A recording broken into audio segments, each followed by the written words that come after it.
Busy week ahead for President Trump as Democrats plan to fight his national emergency declaration to allow the building of his border wall. The president will be monitoring that situation from Vietnam. He leaves later today for his second summit with North Korean leader Kim Jong Un. Mark Liverman joins us now live. So, Mark, what is the president saying about his meeting with the North Korean leader?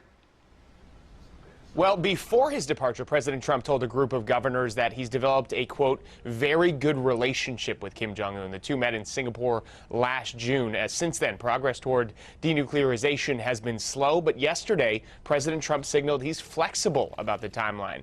At the summit in Vietnam, he intends to sell Kim on the economic benefits of giving up his country's nuclear weapons. The summit takes place Wednesday and Thursday. Now, some Democrats, they're concerned President Trump isn't being careful enough going into the summit. On Face the Nation yesterday, Massachusetts Democratic Senator Ed Markey told CBS's Margaret Brennan the president may show he's too eager to make a deal.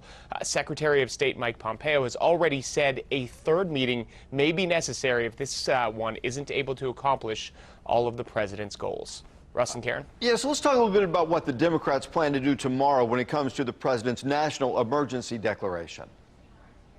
That is when the Democrat-controlled House is expected to vote to block the president from using the declaration. The measure is expected to pass, and the GOP-run Senate may adopt it as well. But President Trump has already promised, of course, a veto. The president's move is also being challenged in the federal courts, where a host of Democratic-led states like California are moving, and among those that have sued to overturn the emergency order.